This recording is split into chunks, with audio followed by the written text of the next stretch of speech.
Ja, good morning to everyone. Baie welkom. Klomp ou bekendes, is goed om te sien. Die inisiatief van hierdie webinar kom van AgriX af. And the mission of AgriX is basically to design and find solutions to unlock the X factor.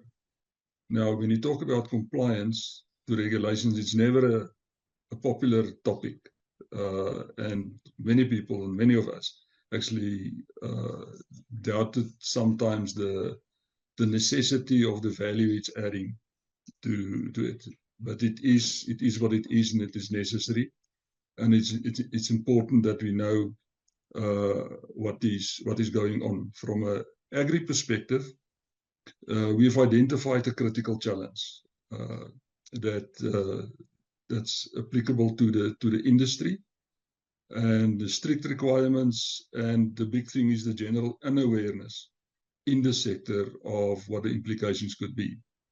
So the objective of this session is basically to give context, insights, and some solutions for affected parties. So the background to this is also the grey listing of South Africa via the Financial Action Task Force in February 23. So it's stringent regulations. And that's the background to it. From an agenda perspective, I think I'm very happy with the lineup of speakers that we have. First of all, Terry Booysen is a leading authority on corporate governance.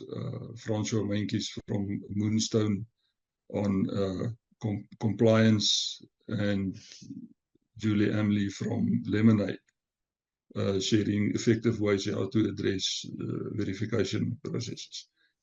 So I will, and then I will use a few minutes just to talk about in terms of the bigger solution that we have available. So, and we are doing this webinar with partnerships. AgriX with Moonstone, that is, well, I think it's from 2000. It was founded in 2000, providing extensive services in the financial services industry. And now with the implication of the compliance issues, actually moving into the non-financial sector to make their services available, and then Lemonade also from a verification perspective. So they are partners, so we have signed agreements with them to assist role players and affected parties in the agri industry. And then obviously Terry from the Corporate Governance Research Institute. We are very glad to have Terry with us. And I think I would like to start and introduce Terry. Like I said, he's absolutely a leading authority on corporate governance. I've co-founded the CGF Research Institute, and he's an executive director, shareholder, and they specialize in all forms of research on governance, which in turn reinforces in terms of the value proposition they can take out to companies. They've developed a very impressive corporate governance framework that is available, that's world-class, no competitors available like that, and that's very comprehensive, and that might be a topic for another discussion. Now, Terry is accredited podium speaker. He published numerous articles. He is active on CEO forums, on television, radio. In 2013, he was recognized by a worldwide who's who organization for his business accomplishments, knowledge on governance. So he's a guest lecturer at universities, business schools, business forums. So if we talk about governance and the relevance of governance and sustainability, I have no doubt in my mind that we couldn't have asked for anybody better than Terry. And Terry, we really appreciate your time and your willingness to participate, to share with us your perspectives on governance and sustainability. So appreciate and looking forward to your contribution. Warm words of introduction. I almost don't recognize myself when you say such kind things, but I suppose the facts are the facts and the truth is the truth. So thank you. You know, as Peter contacted me a couple of weeks ago about this particular event, I jumped at the opportunity for a number of reasons. Probably one of the reasons is because, you know, as we've dealt with this particular topic for some 23 years now, notably, we do not see, you know, the smaller type organizations actually, you know, doing the governance in the way in which they're compelled to do.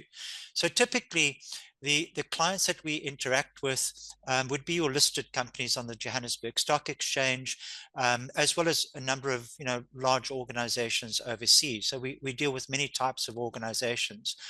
And if I cast my mind back to any of the engagements I've had in South Africa, as well as parts of the continent, I don't think, with the rare exception of maybe one or two, there's ever been an occasion to talk to an audience of forums such as this in the agri sector. And I think that's where perhaps we should start, to say, you know, a lot of organizations don't realize the gravitas of governance. They don't necessarily have the right controls and measures in place to be able to compete in a similar way to what the blue chip companies are doing on the stock exchange, that being from a governance point of view. Now, let me qualify that quickly.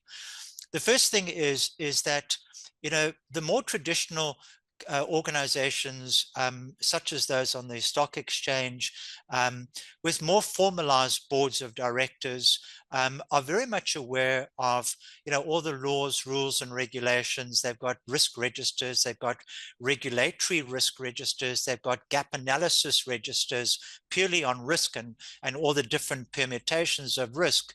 And typically, you don't find the same kind of approach in a non-listed organization in the way that I've made reference to.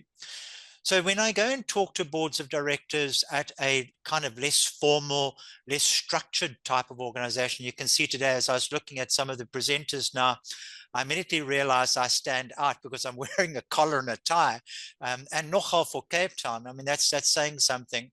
But the rest of you are all looking nice and relaxed and casual, and you're sitting with lovely backgrounds of green and agri kind of stuff. And here you've got this corporate guy talking about corporate governance, and that perhaps is the first way in which we begin to differentiate the way I would see governance and the way in which we would approach governance in more, you know, formal ways, as opposed to how approach it in your way, in your environment. So there's something we should start with by saying, when we talk about the sustainability of an organization, the first thing we need to appreciate is that the organization itself, whether it is a profit organization, public, private, non-profit, all of those organizations, certainly from a South African point of view, are bound by the Constitution. All right. Now, that sounds a little bit offbeat when I say it that way. But when I talk about the Constitution of our country, the Constitution makes it very clear what is required to sustain our country. All right. The people shall govern is how it's designed.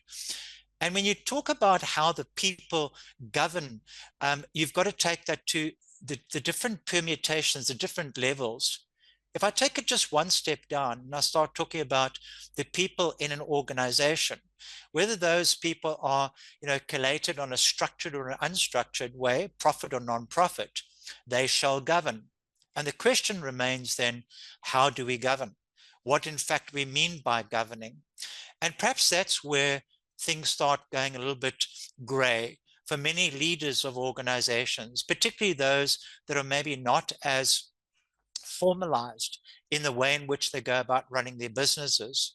So from the Constitution, the country Constitution, the very first part that I would address in an organization is the constitution of the organization. Now, that is typically something that most less structured organizations tend to think about. In other words, I'm talking about the article in the memorandum of incorporation of the organization, also known as the MOI. And when you look at that particular document, particularly with the kind of the deep insight that we've had to these documents for many, many years, you can see why governance fails in so many organizations, because starting at the top of the organization, not necessarily the actual people, but the documentation in the organization is less than desirable. The documents themselves are not written with proper purpose, with proper intent. They're not written to ensure that the leaders are all pulling in the same direction. And when you don't have those documents all aligned, you know you've got trouble on its way. You know that there will be dysfunction. So if I talk to those top maybe key documents of an organization, we have to remind ourselves that in South Africa, there's something called the King Codes. Now, I'm not going to lecture you on the King Codes. And yes, they have applicability in our organizations, all of our organizations. But what most people don't realize, particularly the board of directors, is that this particular code, this particular set of governance principles has become mandatory. It's part of our common law in South Africa. Said differently, it's part of the rules and the laws and the regulations. It's the jurisprudence in which we operate, which most boards of directors and owners of companies don't realize. And it is mandatory. It's a legal requirement. So we start off by looking at just those principles, which perhaps are more than principles in themselves, and ask the question, how are we actually practicing good governance by way of these principles? So if I talk about sustainability, most people may think that I'm talking firstly about the environmental sustainability. Well, I am, but I'm also not. There are two types of sustainability we can be talking about. The sustainability in the way in which you yourself are structured as a group of people in the organization. How sustainable are you as a group of leaders in your company?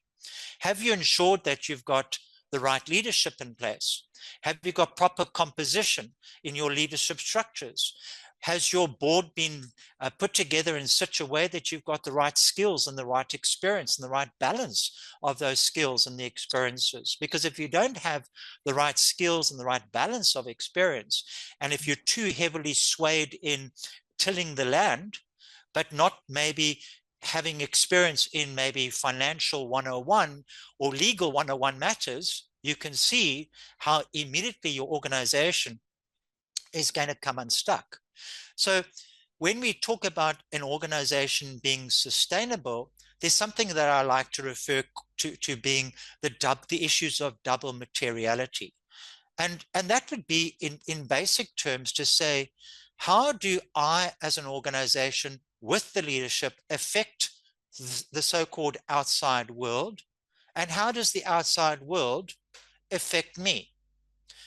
Now, if I take that to another level of discussion, people would say, well, he's also talking about financial versus non-financial matters. And yes, I am.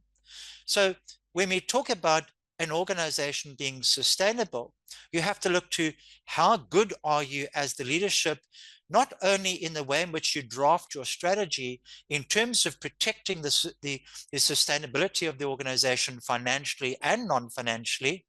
It goes to the next area to say, well, have I got proper bearing, proper effect on the environment outside the organization? And how does the environment outside the organization impact me? And how do I strategize around that to ensure ultimately that my business is being protected, that my business is safe from being harmed, that my business has a future, and that the people in my business have assurance that they're in a good place, that they have a job to go to, and that we are contributing to the economy, contributing to the country. So it's a very complex and a very deep discussion. If I talk environmental issues from the sustainability point of view, then we can take it to another kind of level of discussion and talk about the environmental, the social, and the governance issues, commonly known as the ESG. Now, the problem with the discussion on ESG, and I've lamented this for a number of years, is that if you're purporting that you are being environmentally and socially friendly to the people in and out of the organization, how can you make a claim that you're being ESG friendly, ESG aligned, if the governance of the organization within is defunct? In other words, your rules, your codes, your policies, your procedures, your compliance, we'll cover the compliance now, is not properly intact. It's not being properly reviewed. It's not being assessed. It's not being properly reported on. Indeed, many organizations don't even know if they are properly compliant to these areas of governance. Now, if you notice, I talk to the compliance of governance. In other words, governance sits right at the top. I think we need to understand the intent or the meaning of governance, the way it was originally given to us so many years ago. When we talk about the governance or governing the organization, we talk around the issues of how do we, as the leadership structures, both the board as well as management, direct and control. Now think about it. How do you direct and how do you control? It's not a question of waking up in the morning and saying, well, today I'm going to go and direct. It happens almost intuitively. You've got the strategic thinkers, which essentially I would argue would be your board members, the real top echelon leadership of the organization.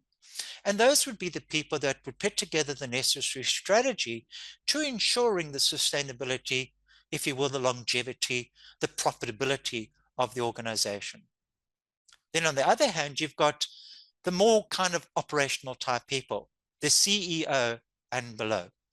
And those would be the people that would enact the strategy, which has essentially been forthcoming from the board. Now, in the boardroom, we've got to make sure that that strategy is aligned to the memorandum of incorporation, to all the laws, the rules, and the regulations expected on our organizations in terms of legislation. If we talk about legislation in a typical organization in South Africa, there are roughly between 60 and 90 pieces of basic legislation that will apply to the average organization. You'd say not a chance. So if I give an example, the first thing is most of you in the agricultural sector, Agri Sector, would be having to comply with the Companies Act, the constitution of the country, no doubt, the Companies Act. If you're non-profit, then obviously other non-profit acts legislation come to the fore. And then as you start delving more and more into these particular pieces of legislation, you realize that there is an Air Quality Act, there is an Environmental Act, there are labor acts, labor is big in your particular industry sector, and multiple other acts of compliance. And don't forget, of course, the whole issue of FICA, which has become a big discussion in your particular environment, in your world, because you are also now part and parcel of being seen or regarded as an accountable institution. So when I talk about the accountable institutions, and probably and arguably the reason why the financial services sector and the insurance sector and the estate agent sector and all those kind of sectors have been more our top end clients, it's because things like FICA have really been top of mind for those boards of directors to ensure that they are compliant with one law called FICA, the Financial Intelligence Center Act. And of course, don't forget all the necessary amendments, which have been significantly changed in the last recent months. Of course, organizations like yours, lesser prominent, if I may put it that way, lesser prominent organizations, never ever in their wildest dream or imagination thought that FICA would become top prize for them or top priority. Well, every time you go and sell a prize bull or a prize cow, I'm not really a farmer, but I do know what happened at Pala Pala. And the fact of the matter is, if you're taking in cash over certain thresholds, those amounts of money have to be recorded and declared. And if you don't declare it, you're basically running foul of just one act, being the FICA Act. So when we talk about compliance and the sustainability of an organization, it is absolutely essential for the leadership structure of the organization to have some framework, let's call that a governing framework, that kind of puts all the top priorities in place for people to understand, leadership to understand, have they got the finger on the pulse of the business? And that's where your governance framework comes in. Let me start concluding, because I can see Francois there and he's probably giving me a cue. So you've got to have this governing framework in place, ideally digitized, so that every time you sit as a caucus of leaders, you know that you're talking around the key issues that will hurt the organization. You must know whether or not you're in the good or the bad zone. You must have the evidence to prove, to support what you have done in order to be compliant. And then, of course, you've got to put the necessary actions and controls in to ensure that when you are reporting, remember the King codes are very important from a reporting point of view, that you're absolutely able to report with honesty, with truthfulness, because if you don't and you get caught out, there are the unintended consequences. Let me wrap up quickly. Let me give you a couple of tips here. Firstly, check for the composition of your leadership, your board. Check that the board are properly being inducted, properly being trained, and that doesn't happen once a year. It happens at least twice a year when we talk about the induction and the orientation of the board, because it is so volatile. It's changing all the time. You can't go on training once and think you're okay. It's not going to happen. Rotate the members on your board so that you know that you've got fresh thinking coming in to the organization's leadership. Watch out for conflicts and for any form of conflict. There's so many, I don't have time, unfortunately, to discuss it or to unpack it. Watch for your codes and your policies and ensure that your codes and policies are up to date.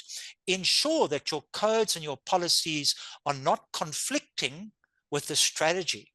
Massive area people go wrong on, which means they then start acting what we call ultra vires. In other words, the strategy itself, you've gone on a Bosperat, you've designed this beautiful strategy, and then you find out that your strategy itself is actually illegal because it's conflicting with your inner management systems and inner documentation, your codes and your policies, let alone the law.